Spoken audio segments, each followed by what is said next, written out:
चिरांदुवार BTC बियाबाव मोनसे समाव BJP दोला गैयामोन दिनै नोंथांमोननि गोख्रों नाजानायाव बाहाय दोलोनि कर्मीफ्रा बांबोनो हमदों दिनैबो बाहाय जथार हाबाफारिया सोलिदों दा माबायदि फिल खालामो सार नोंथाङा जोंनि ज्येष्ठ नेता हिसाबै गिबियाव नोंथांमोनखौ आङो बरायग्रोबाय एक्सुवेलि नंगौ खोथाया सैथो खिन्थु दा आं नुनो मोन्दों खालि चिरांदुवारल' नङा सारा बिटिसियावनो मोनफ्रोमबो जिल्लायाव गोबां मानसिफ्रा बिजेपियाव जयनिं जागासिनो जयनिं जानायनि खारना बेनो जाहैबाय बिजेपि सरकार जोंहा नरेन्द्र मदि दाङ'रिया आरो जा डक्टर हेमन्त बिश्व शर्मा सारनि दैदेननाया जोबोद मोजां जादों मानो होनोब्ला स्पेसियेलि ट्राइबेल हारिखौ बिराद गोजौआव थिखांनानै बिजेपि सरकारा दिनैहाय जोंखौ जायगा होदों आरो बाथ्राया जाहैबाय गोदो 60 बोसोर कंग्रेसआ सासन खालामदोंमोन बे सासन खालामनायाव बिथांमोना जोंनि ट्राइबेल हारिनि थाखाय जेबो सिन्था खालामाखैमोन आरो जेबो हाबा मावनानै होआखैमोन नाथाय बै समाव कंग्रेस रायजोआ 60 बोसोर सासन खालामदोंमोन अब्ला हयथ' प्राइम मिनिस्टारा फैनायनि रेकर्डआनो माने खेबथाम खेबब्रैल' होनदां दा जोंनि नरेन्द्र मदि सारा ट्राइबेलफोरखौ एबा आसामखौ नर्थ इस्टआव फैनाया 51 टाइम्स जाबाय 51 बार जाबाय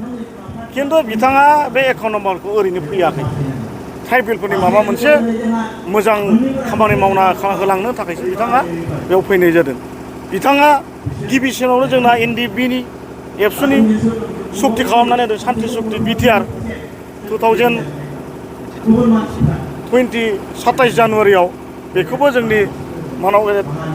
बिजेपि सरकारानो डक्टर हेमन्त बिश्व शर्मानि नाजानाय आरो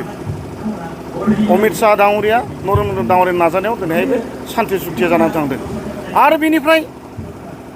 नागालेण्डआवबो बिथाङा जोंनि बिजेपि सरकारा एनएसएनफोरजों नागा सुक्ति खालामदों सान्ति सुक्ति खालामदों मोनफा मोनफा बिनि उनाव आरो कार्बि आंलंखौबो जोंनि बिजेपि सरकारा सान्ति सुक्ति खालामना होबावदों अब्ला ट्राइबेलफोरा मानो मोजां मोना जानो स्पेसियेलि ट्राइबेलखौनो बुंनांगोन जोङो दिनै जा हाबदोंबा बर'फ्रानो जादों आरो सारा आसामावनो बा सारा नर्थ इस्टआवनो गासैबो बिजेपि जोबखा क'क्राझारखौ बे बिटिसिखौथ' बिजेपि नङा होननो हाया इउपिपिएलजों अलरेडि बेलेन्सखा नङा होमबा अब्ला आरो गोबां डेभेलपमेन्ट बिजेपिया खालामदों बेखौ हयथ' आं बुंलायनाङा नोंथांमोनानो मिडियानि थ्रुयै मिथिखायो आंनिफ्राय बांसिन बाथ्राया बेनो फैगौ लकसभा बिसायख'थिनि थाखाय सार माबायदि बिजेपिया साखाफारा जाखो आं बेखौ बांद्राय बुंथ'नो हाया माने आं बांद्राय गोजौनि लिडार नङाथ' एसे गाहाय लेभेलनिसो आरो बेखौ गोजौ लेभेलाव मा सानलायदों मादों हयथ' जोंहा इउपिपिएल आरो जिएसपि लोगो मित्रजोट दं जाहैबाय हयथ' बेखौ गोजौआव माबा मोनसे डिसिसन लानानै बेखौ फाइनाल खालामगोन टाइमाबो जाथ'खायाखै फैगौ 17 थारिखआव ग्रिन फिल्डआवहाय 1 लाख गेदारिं बिजेपिया अर्गानाइज खालामगासिनो दङ आदसा सार बेयो एक्सुवेलि आं एसे सिगाङावसो बे मिटिंखौ आं खालामनानै फैदों खोथाया सैथोमोन जोङो गेदारिं खालामनो नागिरदोंमोन नाथाय बाथ्राया ओइदिनखालि ओरैबादि बोथोरनि आबहावाया बिराद गाज्रि आरो जोंना मानाव गेदेर जोंना आसामनि सिएम सारा अलरेडि डिक्लेयारखौनो होखाबाय 20 तारिखजों स्कुलफोरखौ एलार्ट जानो थाखाय गथ' गथायफोरखौ मानो होनबा बोथोरा बिराद गाज्रि जायख्लं फैगोन जायख्लङा सायख्लं होनो बार मोदाय होनो बर'नि बार मोदाय फैगोन जाहैबाय ओंखायनो बे बार मोदायनि थाखायनो बेखौ जों पस्टपन खालामथ'नाय जाबाय मा साननानै मानि थाखाय खालामनांगौ नंगौ आङो इउपिपिएलनि थाखायहाय मैखोमै खामानि मावबोनाय मानसि बेखौ साफ्रोमबो रायजो राजाफ्रा मिन्थिजोबगौ थांनाय बिटिसिनि बिसायख'थियावबो आङो इउपिपिएलनिजोंहाय थाफानानै खामानि मावबोदों आरो आंहा फुरा मोदोमै देहायै बिथांमोनखौ देरहाहोनायाव आंहा गेदेर कन्ट्रिबिउसन दङ आं बेखौ बुंनो हायो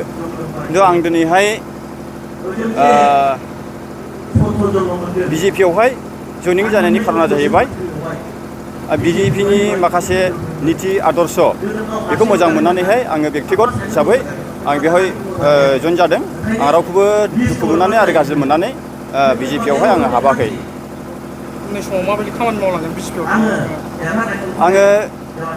बिजेपियाव थानानै बेबायदि खामानि मावनो थाखायहाय साहस दङ खारन थांनाय बिटिसि बिसायख'थियावहाय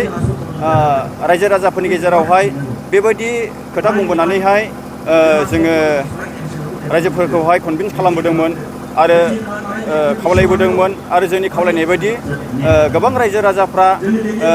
सोलायनानैहाय UPPLखौ देरहाहोनायावहाय खामानि मावदों आरो भट होदों आरो बिनि गुदिसिनावनो जोङो ओरैबायदि बुंबोनाय जादों जे 17 बोसोरावहाय BPFआ सरकारनि हाबाफारिखौहाय मावबोबाय आरो बिथांमोना 17 बोसोर सरकार खालामबोखाबाय दा बेवहाय जोङो बिथांमोनखौ खावलायदों जे 17 बोसोर सरकार सालायखाबाय BPFआ बिथांमोनखौ दोनथ'नानैहाय दानि गोदानै सुक्ति खालामनाय फोरनोहाय जोङो खेबसे सानसोनि दा जोङो ओरैबायदि बुंबोदों जे BPFनिफ्राय साबसिन खामानि मावनो हायोब्ला जोङो UPPL दोलोखौहाय अरायसम जोङो देरहालांहोबाय थागोन आरो जुदि साबसिन खामानि मावनो रोङाब्ला 5 बोसोरावनो जोङो सोलायहोफिननो हायो बेखौ लानानैनो जोंहा मोनसे गोरा साहस दं रायजो राजाफोरनि गेजेराव हाबनानै खोथा बुंनो थाखायहाय जे मानोना रायजो राजाफ्रा मिथिगौ बेसेबां खामानि मावनो हादों बेसेबां खामानि मावनो हायाखै बेखायनो फैगौ दिनफ्रावहाय BJPनि जानानैहाय खामानि मावलांनो थाखायहाय जोंहा गोबां अपसन्स दं आरो लामाफोर दङ आं बेखौहाय बुंनो हायो बिटिसिआव 2025आव BJPआ सरकार दागोन होननानै फोथायो नामा BJPआ फैगौ 2025आवहाय DTCआवहाय सरकार दागोन ना बेयो रोखा बेखौ जेबो गोनो गोथो गैया खारन BJPआ मोनसे नेशनेल पार्टी बियो जोंनि गाहायाव थानाय पार्टीफोर बायदि खांग्राहां खुग्लुहां बे पार्टी नङा गुबुन पार्टीफ्रा आगानसे थाबायोब्ला BJP पार्टीया 100 आगान थाबायनो हायो सम जायोब्ला बेफोरबायदि रनिखाटा ओनसोल बायदियावहाय पार्टीनि बा BJPनि गांसेल' फ्लेग उरहोगोन बेजोंनो मानसिफ्रा दोहौ जागोन दा फैबाय थानाय जे बिदेशि बिसायख'थि बेवहाय BJPआ जेरावबो समस्थियावहाय बाहागो लागोन आरो जोंनि पटेन्सियेल दुवारावबो बे देरहानाया रोखा फैदों सासे BJPआव जयनिं जाफैबाय मा राजनितिक हान्जानिफ्राय नोंथाङा जयनिं जाफैबाय जयनिं जानायनि आसोल खारना जाहैबाय माने BJP पार्टीया गोजौनिफ्राय सेन्ट्रेलनिफ्राय लानानै स्टेट लेभेलाव आरो जोंनि BTR ओनसोलाव जि खामानि मावनो थांगासिनो दङ बिनि माखासे गुनखौ नुनानै माने जोङो सिन्ताधारा खालामदों नंगौयै माने जोङो BJPखौ सापर्ट खालामोब्ला साबसिन सायाव साबसिन जोङो गोदोसोनानै थानाय माखासे ओनसोलावबो आरो माखासे आद्रा थालांनाय खामानिफोरखौ जोङो निस्सय जौगाखांहोनो हागोन नैबे मिजिंखौ जोङो खालामदों आरो नैबे नोजोरजों जोङो नाहरनानै BJP दोलोखौ जोङो समर्थन होनो थाखाय जोङो आवगायबोनाय जादों बेवहाय जोङो खुनु गुबुन पार्टीखौ गाज्रि मोननानै फैनाय बा बबेबा मोनसे पलिटिकेल पार्टीनि लिडारफोरखौ जोङो माबा मोनसे बुंनो लुबैनाय जोंहा बेबायदि गैया जोंहा डाइरेक्ट माने जोङो BJP सरकारखौ जोङो मोजां मोनोखाय आरो बिसोरनि आदर्शखौ आरो बिसोरनि खामानि मावनो हानाय गुनफोरखौ बोलोखौ नुनानै जोङो सहाय होनाया जोंनि थाखायबो बेखौ मोजां जागोन आरो बे सरकारनि थाखाय मोजां जागोन होननानै जों बेखौ साननानै लायो आरो दा बेनिखायनो जोङो BJP पार्टीखौ जोङो मदद होनो थाखाय जों आवगायबोदों आरो बेनोसै मोनसे समाव नोंथाङा कंग्रेस दोलोनि गोख्रों कर्मिमोन दिनैहाय कंग्रेस दोलोनि माखासे रुइलांनो हमनाय पलिटिकेल पावारखौ लानानै नोंथाङा BJPआव जगदान जाबाय नामा बाथ्राया बेबायदि बुंब्लाबो जायो माने कंग्रेसआव मोनसे समाव जोङो गोबां खामानि मावनानै जोङो होबोदों नाथाय मा खामानिखौ मावगोन आरो माबोरैहाय गोदोसोनानै थानाय खामानिफोरखौ जोङो कंग्रेसआव थानानै जोङो जौगाखांहोगोन नैबेनि राहाफोरखौ माने जोङो नागिरब्लाबो जोङो मोननाय जायाखै दा बिनिखायनो जोङो माखासे समाव जोङो सापर्ट होबोदोंब्लाबो आरो जोङो माखासे समाव खामानिखौ मावबोदोंमोनब्लाबो जोङो बेखौ एंगारनानै जोङो आवगायबोनाय जादों फैगौ निर्बाचनावबो नोंथांमोना गले गलेबो बाहागो लागोन नामा बेखौ बुंनांगौ जेबो बाथ्रा गैया जि पार्टियाव आगान होबाय जुदि पार्टिया बेखौ आवगायलांनो आरो दिखांलांनो जुदि ओंखारदोंब्ला जोङो बेवहाय सहाय खालामगोन आरो मावनांगौ खामानिफोरखौ जोङो मावनानै जोङो दिन्थिगोन आरो बेनो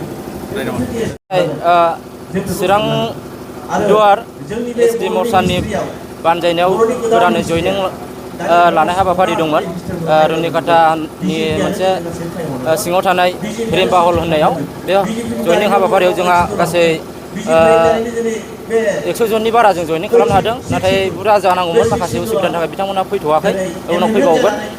दिनै बे जयनिं लानाय हाबाफारियाव जोंहा मोजां जानानै थांबाय बेखौ आं बुंथिबाय बेवहाय मेक्सिमाम बिपिएफनिफ्राय फैनाय जादों ओमफ्राय इउपिपिएलनिफ्राय फैनाय जादों ओमफ्राय माखासे जोंहा कंग्रेसनिफ्रायबो फैनाय जादों बेयाव मोनसे समावहाय बिजेपिआ बे सुदुनुं चिरांदुवाराव सासेबो गैयामोन दा नोंथांमोननि दैदेननायाव बाहाय सासे सानै बिदिनो बाराय दिनै बांबोगासिनो दङ माबायदि रेसपन्स मोनदों नोंथांमोना नंगौ मोनसे समाव भारतीय जनता पार्टी एबा बिजेपि होनोब्ला जोंनि चिरांदुवाराव साबैसेबो गैयामोन नाथाय दिनैहाय माखासे जों भारतीय जनता पार्टीयाव हाबनाय लोगो लोगो जोंनि माखासे मावनाय आदर्श नेमखान्थिखौ मोजां मोननानै दिनैहाय जोंजों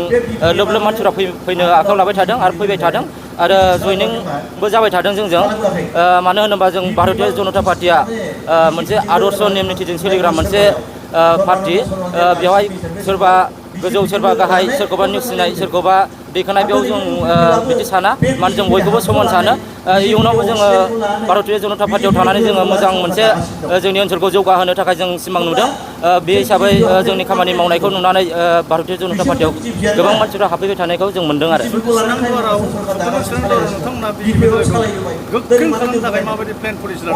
जोंहा चिरांदुवार हिसाबै बिजेपि होनोब्ला जोंहा माखासे गोबां मर्चाफोर थायो जेरै 7टा मर्चा जायो जेरै पेरेन्टस बडि जुब मर्चा महिला मर्चा एससि मर्चा एसटि मर्चा बे मर्चानि गेजेरजोंनो जोङो गोबां मा मावनांगौ जों बेफोरखौ मावनाय जायो माखासे बिजेपिनि खामानि मावनायखौ बिदियावनो माने आन्दाज मोनस्लाबा आरो माब्ला जौगाहैगोन मानो होनबा बेहाय गोबां दासाफोर दङ खामानि मावग्रा बे हिसाबै जोङो चिरांदुवारखौ जोङो मजबुत खालामनो हादों नंगौ सियर फैगौ इलेक्सनाव जों 2025आव जों जोंनिफ्राय जेरैब्लाबो केन्डिडेट होगोन आरो बेवहाय जोंहा देरहानाया रोखा जासिगोन जों बेखौ नुहुरखाबाय मानो होनोबा थांनाय बिटिसि इलेक्सननि जेनाखि चिरांदुवाराव जोङो माखासे गेलेलांनाय रन्जित बसुमतारी फेरेंगा होनो जायखौ बिनि गेलेनायाव जोङो टटेल बर' 53,000 बिनि एसे बारा टटेल भट जादोंमोन बेवहाय जोंहा बर' भट हिसाबै 26नि एसे बारामोन ओमफ्राय बाद बाखिया नन बर'नि भटमोन दिनै नन बर'नि भटआ दिनै बिजेपियाव भट होनो थाखाय बयबो साखाफारा जाबाय ओमफ्राय बे बर' भटखौ जोङो दिनैहाय साननानै नायोबा इउपिपिएलआबो माखासे लागोन बिपिपिआबो माखासे लागोन आरो बिजेपि हिसाबै जों माखासे लागोन बे हिसाबै बिसोरो बर'नि भटखौ सेरखाय बेरखाय जानायाव बिथांमोना देरहानो हानाय नङा बेखौ जों नुहुरबाय आरो फैगौ 17 तारिखआव क'क्राझाराव बिजेपिनि जनसम्पर्क गिदिर मिटिं दङ चिरांदुवारनिफ्रायबो बाहागो लागोन नंगौ जों बाहाय बाहागो लागोन मानो होनबा भारतीय जनता पार्टीया मोनफ्रोमबो प्रग्रामावनो जोङो चिरांदुवारनिफ्राय जोङो बाहागो लाहैफाबाय थादों आरो जोंखौ बाहागो लानो थाखाय खावलायहरो बेनि थाखायनो जों जयनिं प्रग्रामाव बाहागो लायो मोनफ्रोमबो प्रग्रामाव